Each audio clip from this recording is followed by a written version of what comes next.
Well, a very warm welcome from myself and Betfred as we look ahead to what is a fabulous week, Royal Ascot, probably and arguably the biggest and best flat racing event of the calendar, and no man better to join me. 3 times champion jockey, last year's Royal Ascot top jockey, 10 Royal Ascot winners to his name. Oisin Murphy, thank you very much for joining me, and firstly, just how are you, Oisin? I'm very well, Frankie. It's great to be looking forward to Ascot. Obviously, it is the best racing in the world. Her Majesty the Queen's going to be there, and I can't wait for the action. It's a big week, as you mentioned, one you've experienced, which we'll touch on in a second. What will be the vibe in camp for jockeys, trainers? Will it be nerves? Will it be anticipation, excitement? A lot of stress. If you've got live chances at Ascot, you really want to be winning. There's much pressure because all the owners really expect success.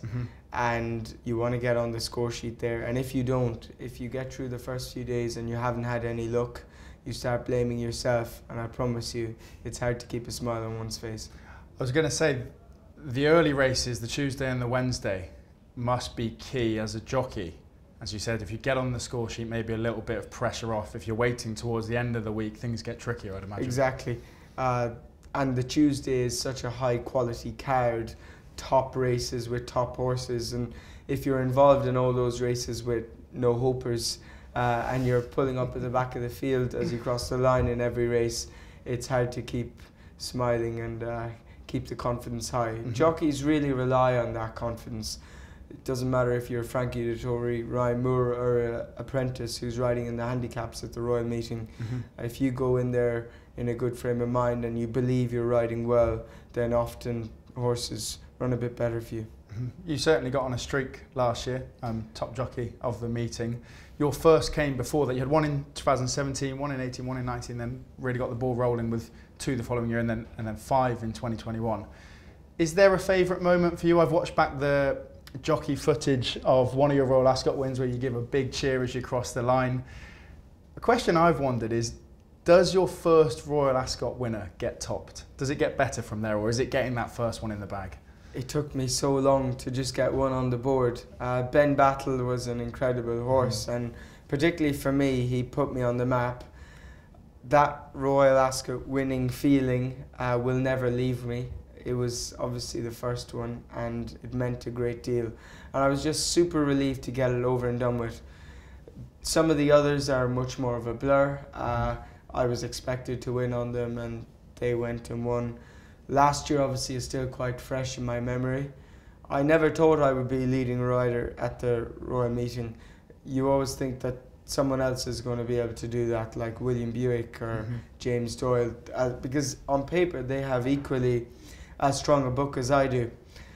But it all clicked, and I rode with a lot of confidence, and the horses performed, and yeah, I have lots of photos of it at home to remind everyone when they step inside the door of my house that I was leading rider there. Yeah, silverware, Royal Ascot silverware is something you've got plenty of at home, and as you said, things did click for you. Watching back a lot of your successes at Royal Ascot, my first impression was a lot of them came from the back of the field or off the pace, and you're waiting, and a gap has opened up. Is there any tactics that you specifically employ for Royal Ascot? I try and ride like Jamie Spencer on the straight course. He's obviously very famous for his waiting tactics and getting there really late on. It seemed to work with some of the horses I've ridden, the Sir Bosco, Perotto, Berkshire Shadow, to name but a few. But realistically, it's just where the horse is comfortable. There have been on many occasions where I've felt like I should be more prominent in the race, but I got squeezed out with interference, or my horse couldn't go as quickly as I wanted them to go, or he left the stalls a little bit slower than I wanted to. So yeah, I have to just ride with instinct, and whatever circumstances that I've been dealt with, I've got to try and deal with them and get the best result. And how much does luck come into this? Do you need luck in the running? Is that well, it's not a big thing. I mean, you can make your own luck and you make your own decisions in the race, but you do need some luck at Royal Ascot, right?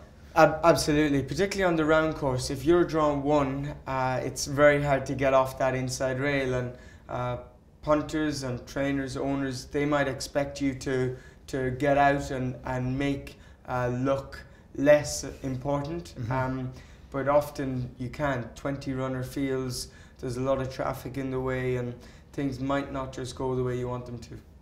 A tricky old affair, and I mean, it's the best of the best, isn't it?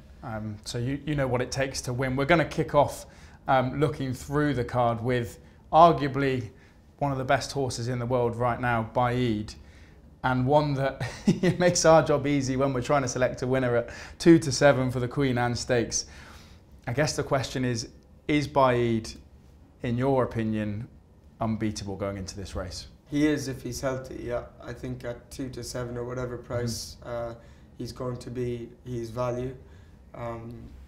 William Haggas won't run the horse unless he's happy with him, and he's looked an absolute star, miles better than the opposition at this stage, and I don't think he's got to do anything that he's not capable of, or that's going to surprise us, to put this field to the sword very easily.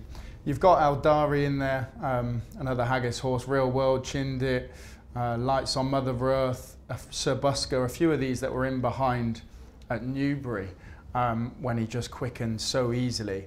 What's Jim Crowley's job on a favourite like this? Is the pressure on more being a 2 to 7 shot, or is it a case of keep a cool head and let the horse do what it wants? Because the horse isn't difficult to ride and there's no set tactics with him, I don't think Jim Crowley can make a mistake. He can ride him prominently, he can take his time, he doesn't need cover. So it's really go down to the start quietly, keep him calm in the stalls, let him jump, and then from there just ride a sensible race. And I'm a big fan of Jim Crowley. His career is amazing. He was a struggling jump jockey who switched to the flat.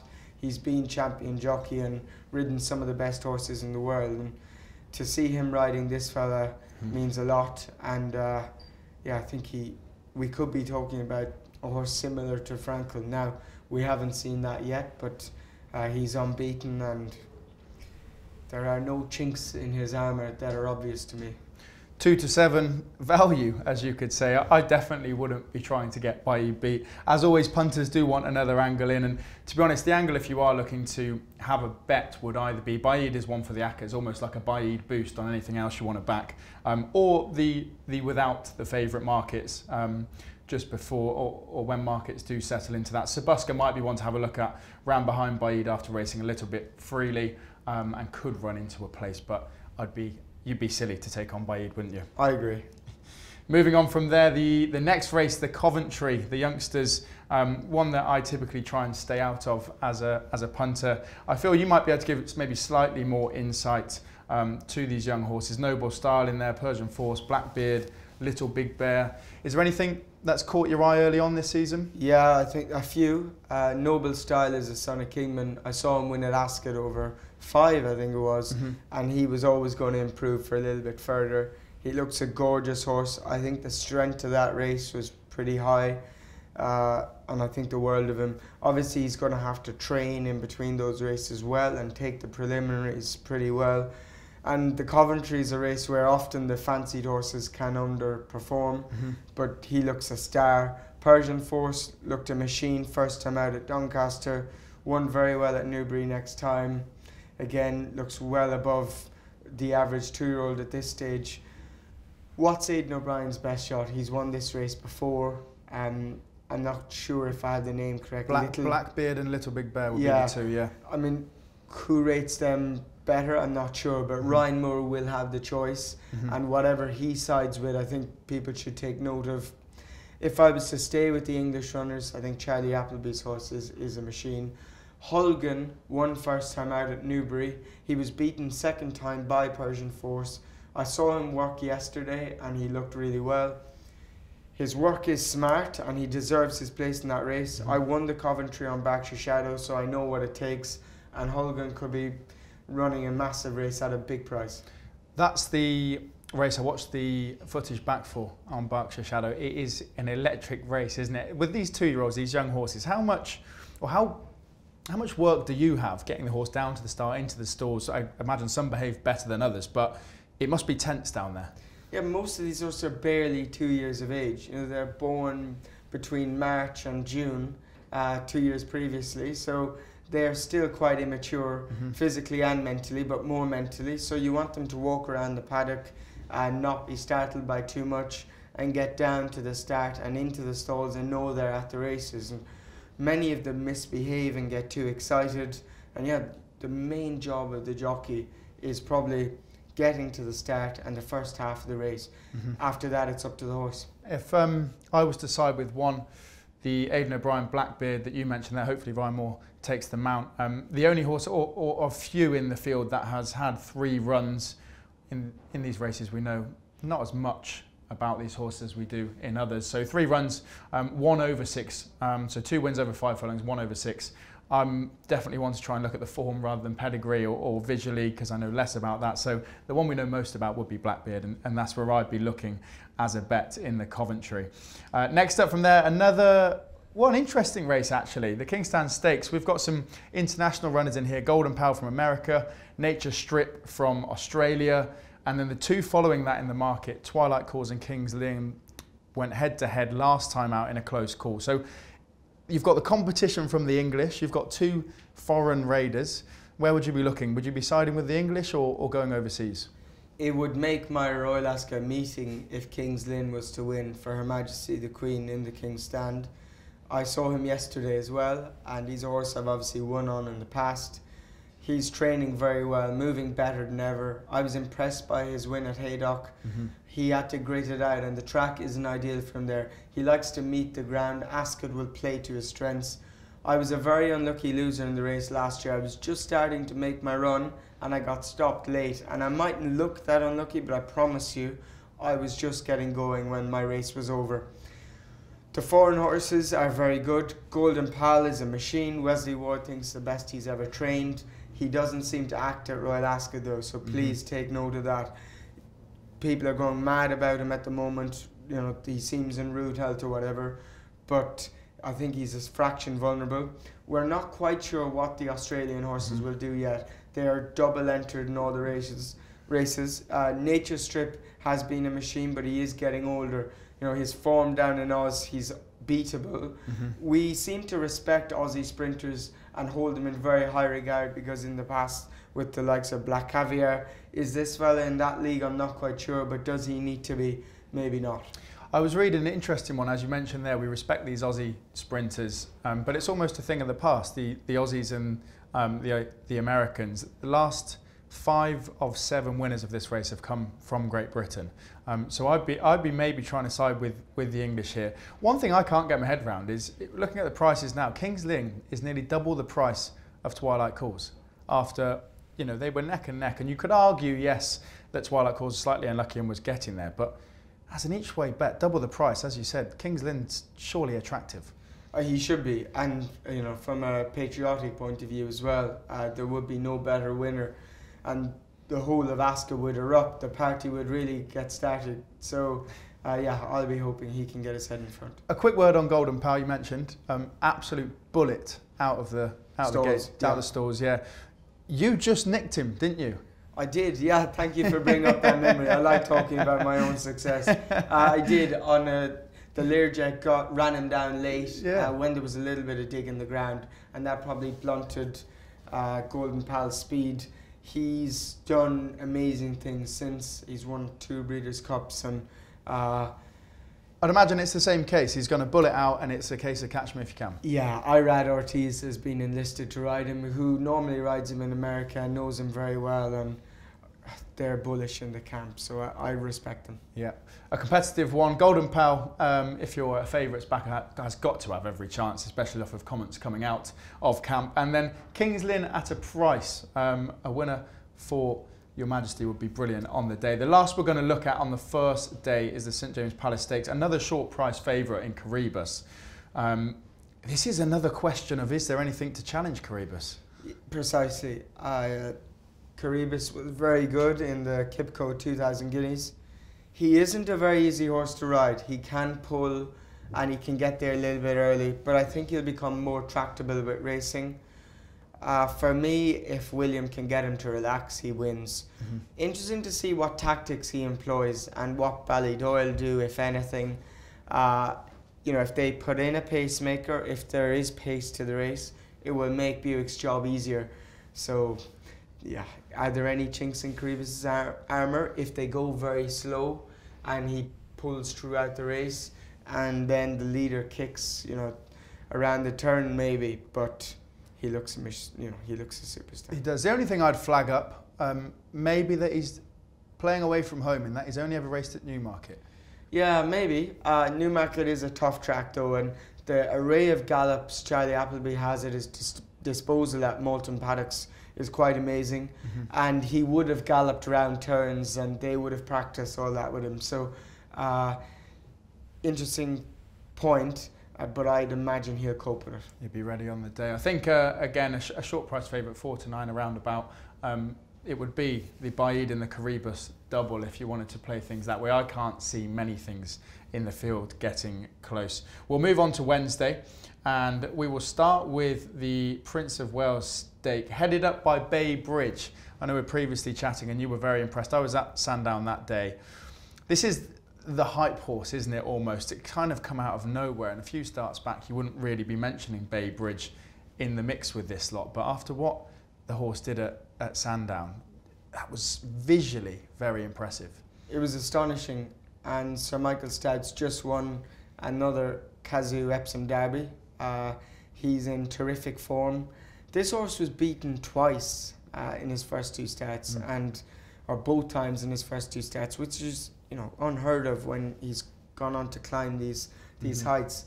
I thought he beat good horses at Sandown, and I loved the way he finished his race. He's also an uncomplicated ride.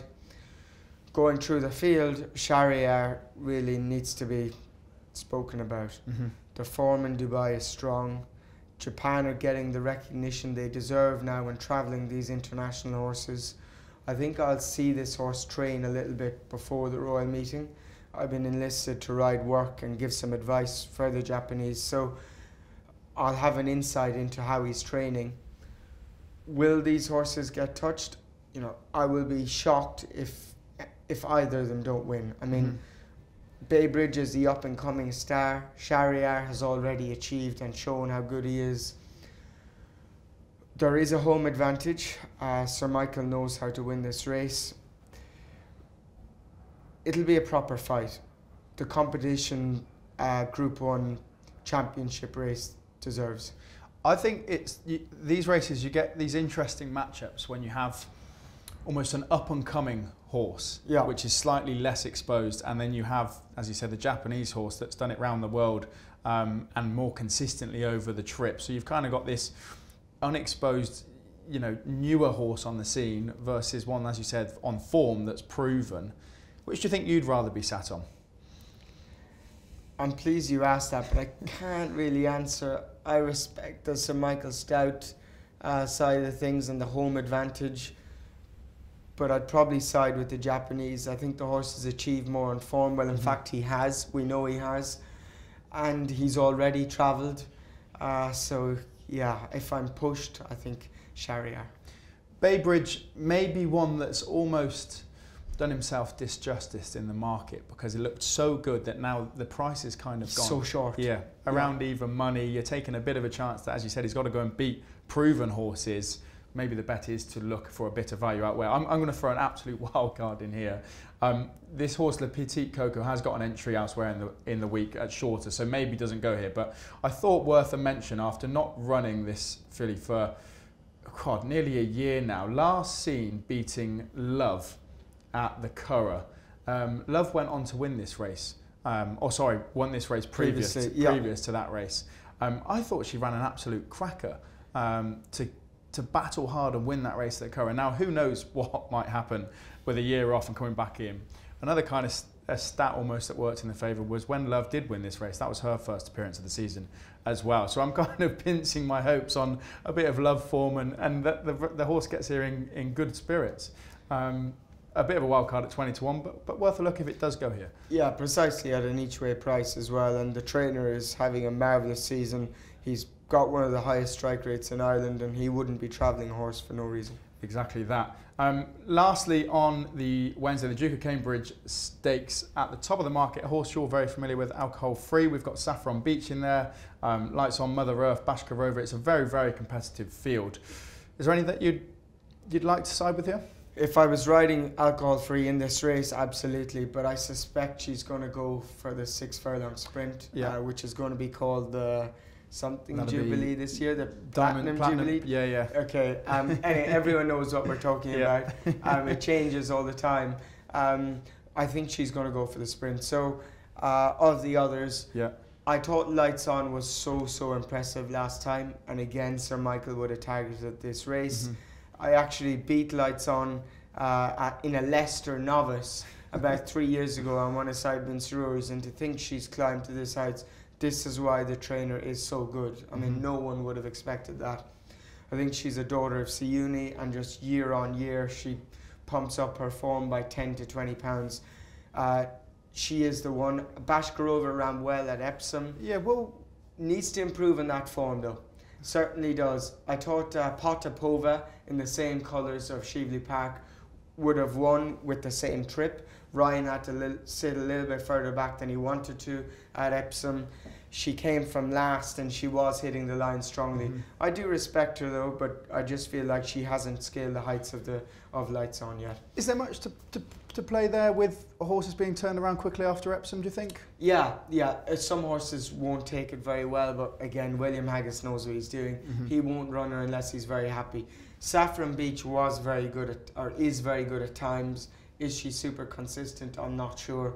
If she wound up in the best of health and in great form, yes, she can win this race, but I'd have my concerns. Saffron Beach would be where I'd be looking. I just like the way that she's won 2 fillies and mares races over the mile and then mixed it in with mixed company over in Meydan over just the 1 furlong extra, came a decent enough 4th. Coming back to the mile, back in with the fillies and mares, I think Saffron Beach may be worth a poke at 4 to 1. I might not be quite doing her justice because of that. Even that start last time was very good, and she had a bad trip. She was keen, had no cover for a large proportion of the race. So maybe I'll be eating my words, but Lights On for me. I think I'd rather side with you than myself, but we'll see on the day. The last one that we'll look at here, the Royal Hunt Cup, a handicap, one that you've won before. I think you'll remind me, I'm sure. A very competitive one, obviously, these big handicaps. You've got Astro King, Dark Shift, Magical Morning, Busala, Royal Champion. We'll wait and see on the day what turns up and how prices work out. But are there any that have caught your eye, any maybe that you think might be better or worse off in the handicap? You are so kind to mention another one of my successes. I really like you, Frankie. Look, this is throw your hat into the ring and see where it lands. I honestly don't have an opinion. I didn't think there was anything really leading into the race that's been mapped out for it, but of course at the bigger prices there probably are. I'll let you go through it and see what you think. I mean, a question before I do. As a jockey going into a handicap, how much do you know about maybe how well handicapped you are? Yeah, often you'll have an idea, like if they were rated 100 and now they're rated 92 or something, when you have something in hand and they've been beaten because conditions were against them. So if the ground's been soft and they've had bad trips a couple of times and they couldn't win from where they were or on that surface or on that track, and the handicap has given them a chance and now they're at Ascot on the ground they like, and you've got a favourable draw, then you start getting excited. But until you see that and until you're kind of going down to the start, then it's very hard to plan too much, because they're 30-runner races. You could get wiped out in the first 5 strides. You need so much to click to get a result.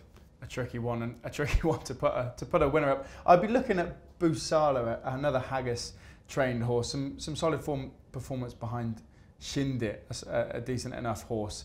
And then last time out ran over 7, and as a result, I'm just checking now, has only gone up the pound. I think now back to the mile, after only going up a pound for that performance over 7, might play in Busala's favour. But as we mentioned a few times, a tricky race to get right as a jockey or a punter. So now looking at the Thursday of Royal Ascot, and we're going to kick off with the Ribblesdale Stakes. If you look at the markets, you might see Emily Upjohn in there, but an unlikely runner. The market's probably headed up by Sea Silk Road. You've got Magical Lagoon in there, above the curve, a couple in here. Sheen, a quick word on Emily Upjohn, actually. A very unlucky loser at Epsom. Yeah, everything went wrong. Emily Upjohn slipped coming out of the stalls. Frankie had to come back from last. After 100 metres, he was a couple of lengths last. Then coming around Tattenham Corner into the straight, he was pushed to the outside. Ryan Moore very cleverly was able to challenge on the inside, save ground, and yeah, she was in front after the line. I was gutted for them. The best horse on the day didn't win, but fair play to Ryan Moore for getting the job done. Exactly, he seems to be doing that a lot this year as well. As I said, an unlikely run, Emily Upjohn.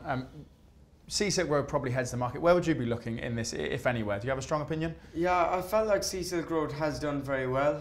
She's obviously won her 2 starts this year. Is that enough to win a Ribblesdale? Normally, not quite. She needs to improve another little bit.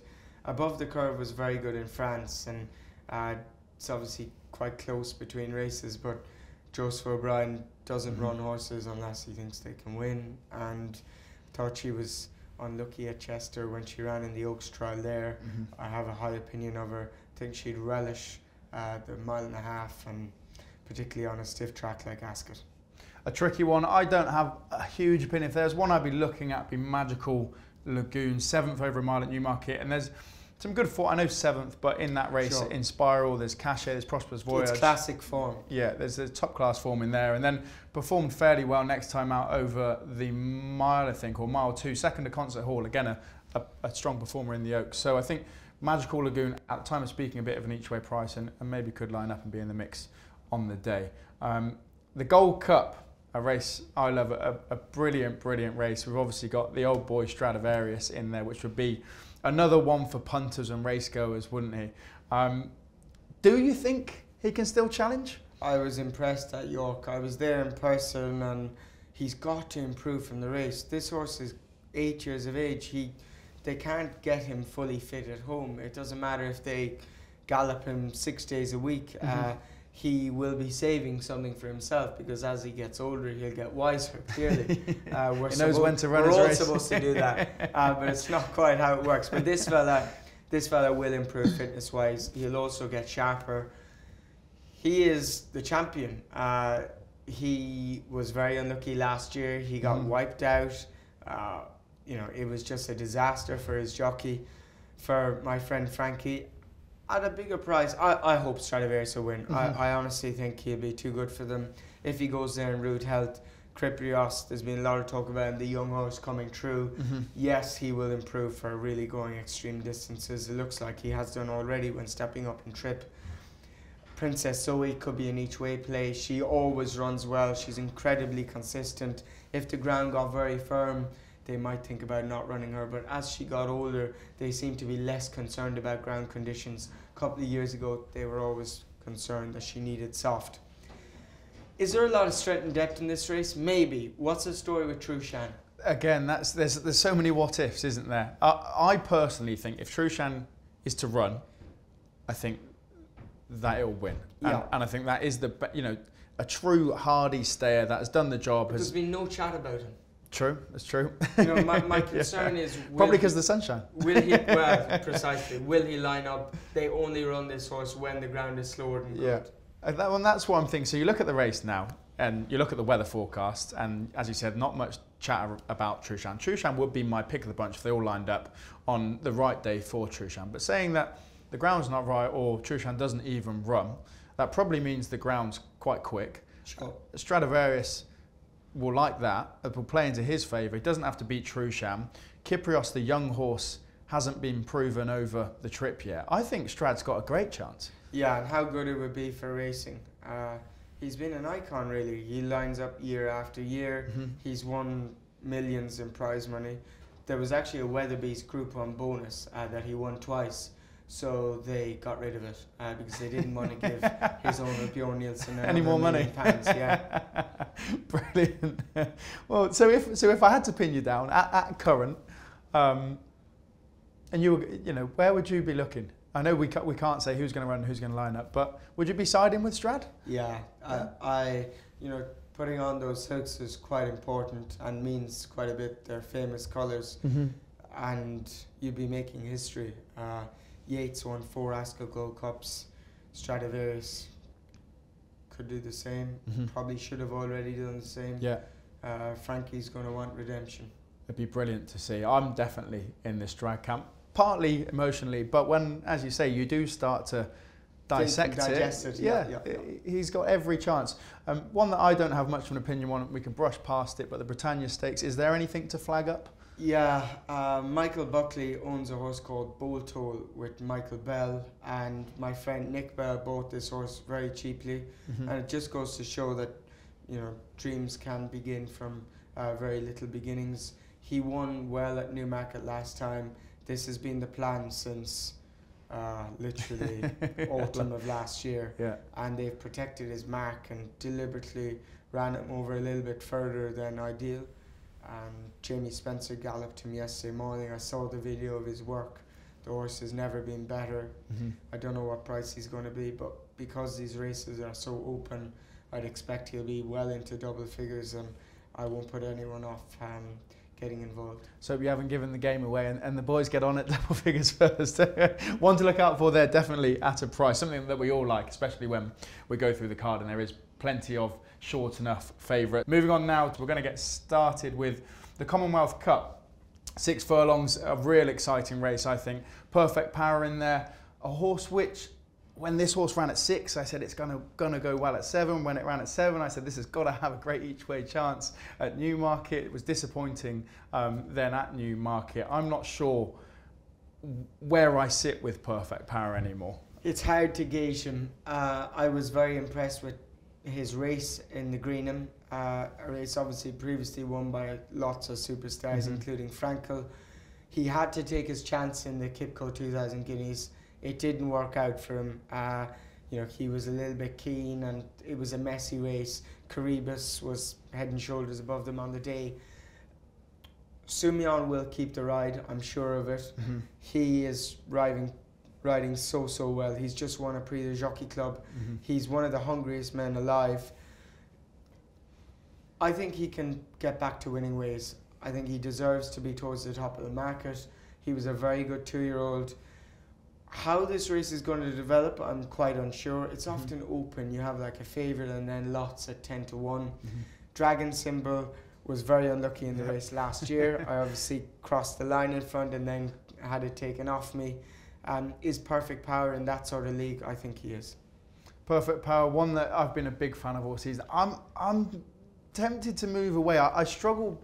I mean, you might think different, but when a horse is tried going up in trip and it doesn't work out, I just left a bit lost, you know. Was that always the plan? Is the horse now going to perform coming back down? I know it's not a massive step up or down in trip, but I have my questions.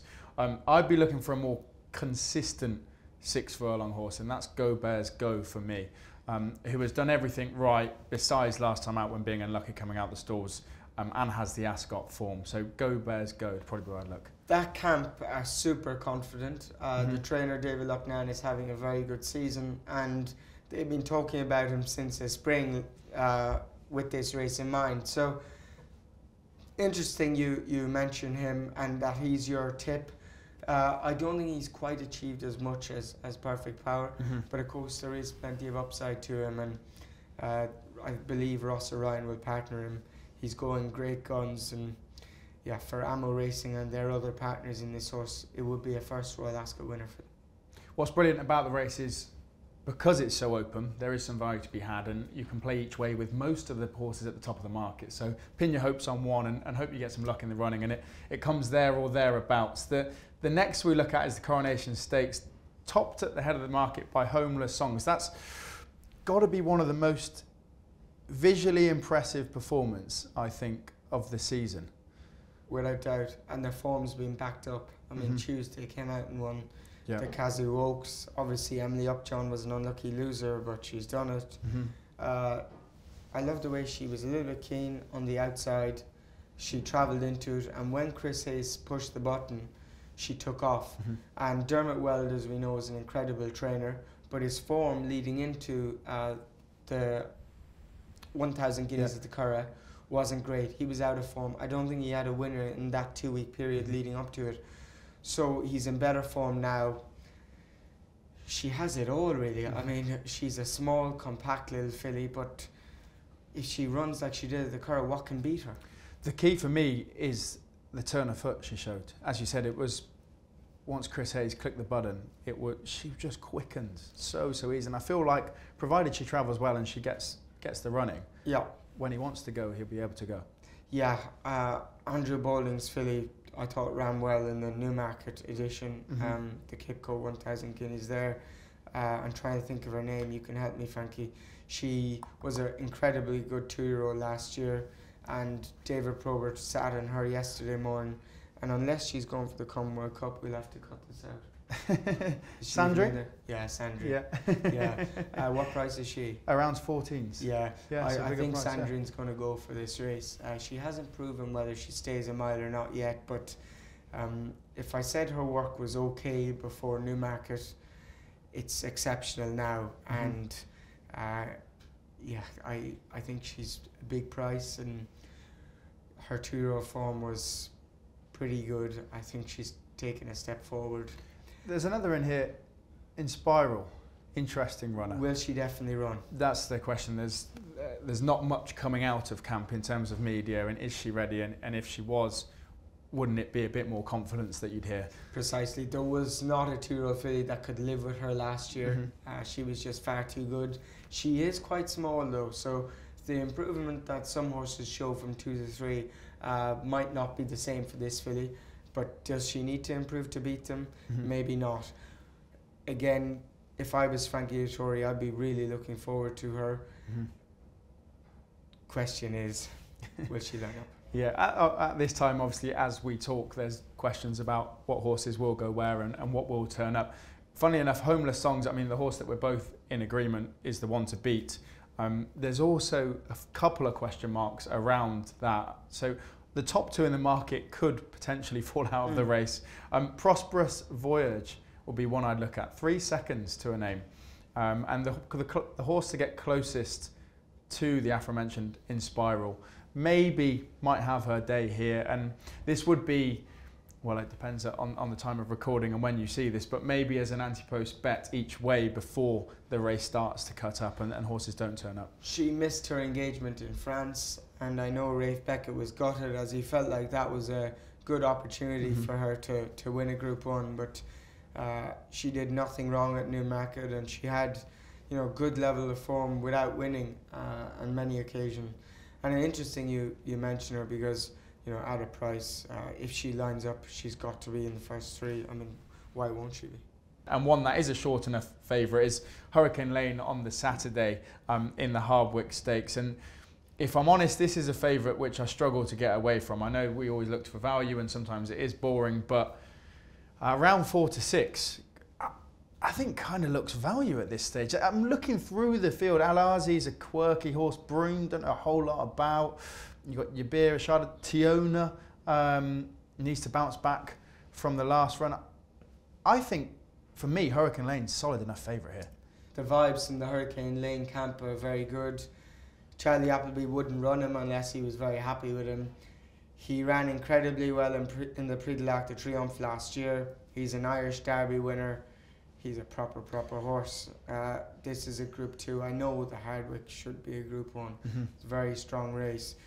If Hurricane Lane were to underperform for whatever reason, then Broome would be the obvious choice. Tiona, the filly, isn't the easiest rides. She can be quite keen. At her best, yeah, she's well up to winning a race of this magnitude.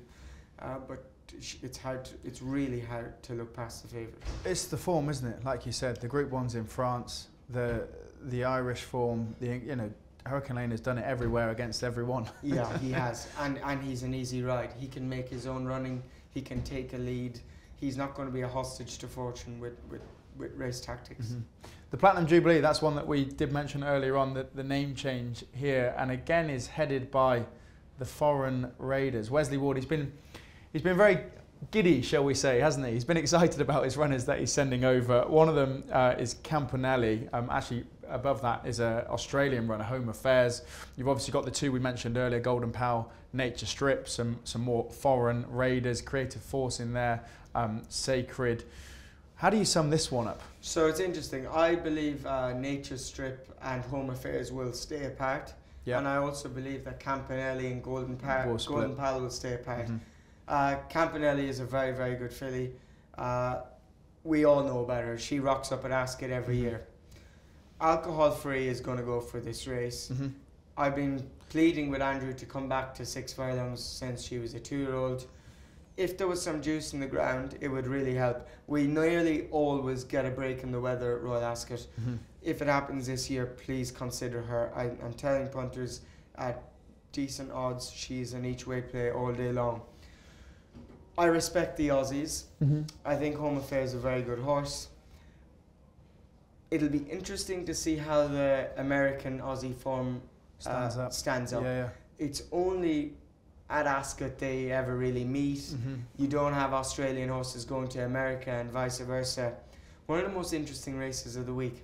It's brilliant, isn't it? Because, I mean, Aussie racing fans, or even British racing fans that have watched Aussie racing, you can see these horses go and win the best Australian races. You can see Golden Pal go and win the best American races. You've got these English runners in here. Now they all meet, and it's a battle, really, isn't it, of the nations, of who has the best form and what race is going to stand up on the day at Ascot. It makes it so interesting. It's probably what I love about flat racing. It's a worldwide sport, and the best horses come to the Royal Meeting to try and take home the prize. We'll reverse back to Alcohol Free quickly, because you said you wouldn't put punters off siding with her.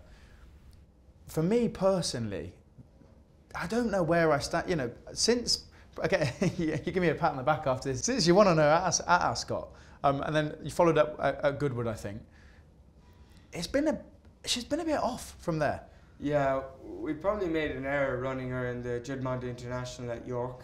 10 furlongs was too far, and I felt she was in good shape before running on Kipco British Champions Day at Ascot the back end of last year. But I got wiped out, and to be honest, she was starting to go in her coat, and she didn't look that well, and she was probably just a tired horse.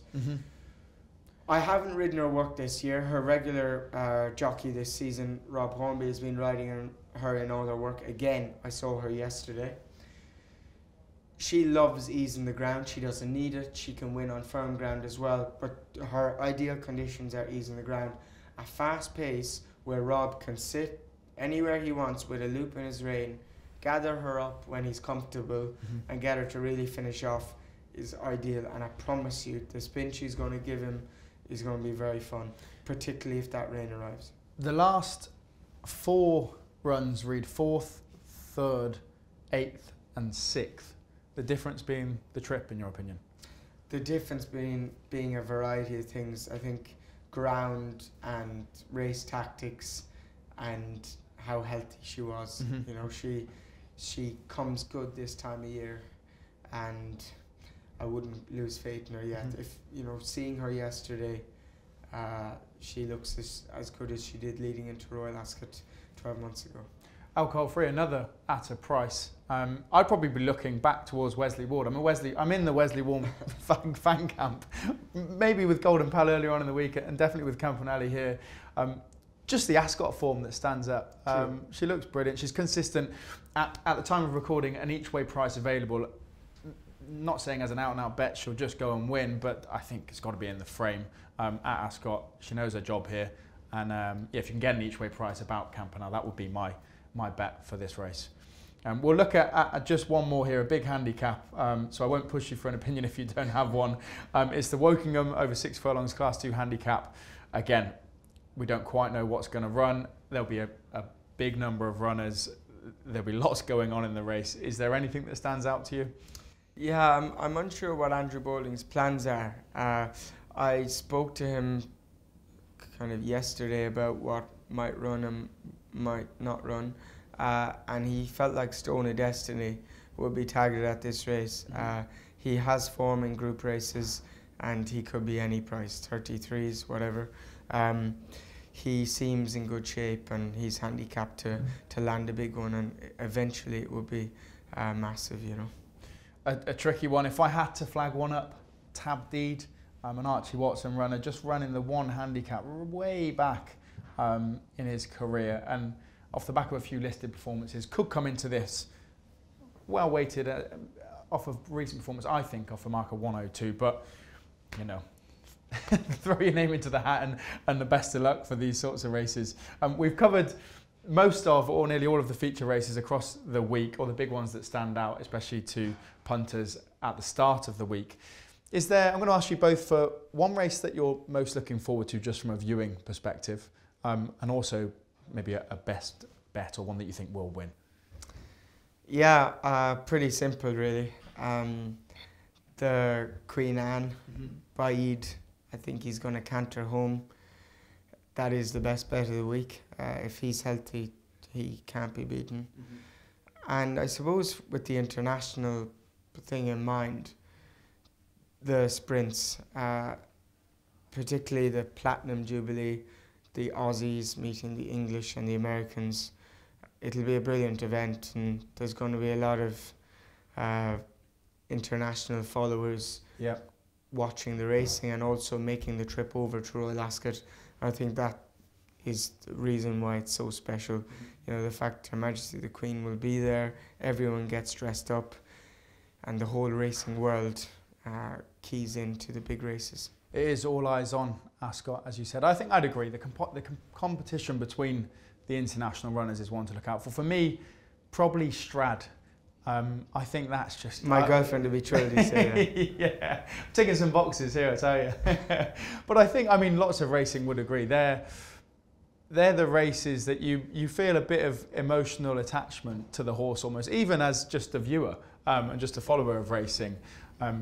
Closer for yourself and those that ride and are involved in racing. But even as a viewer, these are the horses that we love to see turn up.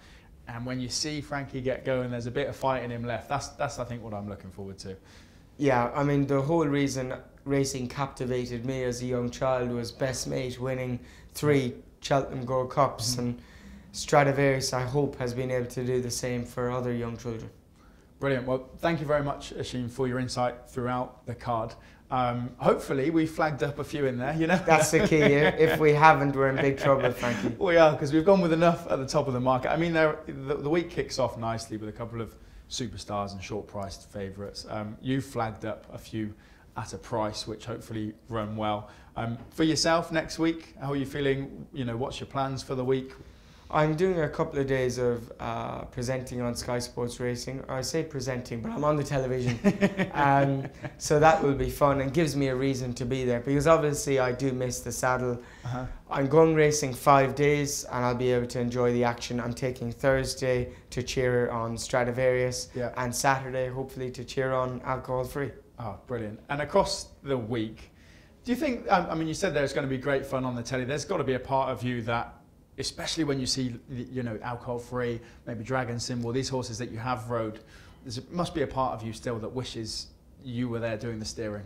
Yeah, of course. I had to accept my suspension when it was handed down in February that I was going to be away from the saddle for a very long period of time. I've been able to keep my association with all the stables I normally ride for. I help out in the mornings and I've been racing a little bit, irregularly, not every week, but quite a bit. And that's given me a feeling of importance, and the fact that I can, whether I'm a help or not, I'm not sure, but I feel like I'm a part of the team. Brilliant. And beyond Ascot, you just mentioned there, it's important for you to stay involved on your route to getting back into the saddle. For the rest of the year, what's your focus? I love show jumping. Some of the best riders in the world are based in Britain and Ireland, or are British and Irish. And I've been fortunate that I've been able to get lessons and some advice and help buying some horses that I can ride. I'm a complete amateur, but I want to be good. And I'll be riding at Hickstead towards the end of June. And I've got some more shows coming up throughout the summer. So plenty to keep me busy in the horse world. You can keep that competition, that competitive nature going inside you then, just in a different angle. Yeah, and that's important, because I think once you lose that, there's a major void gone out of your life. And I've found something that doesn't quite replace it, but can mirror it in some way. Obviously a difficult period for yourself, but you've just mentioned a bit of fun on the TV, you get to go racing, you've got Ascot to look forward to in a different way this year. Are you feeling like you're on track and you're happy with how things are moving towards getting back in the saddle? I'm very fortunate to have a really close family link, and a lot of people tried to help me before I gave up alcohol.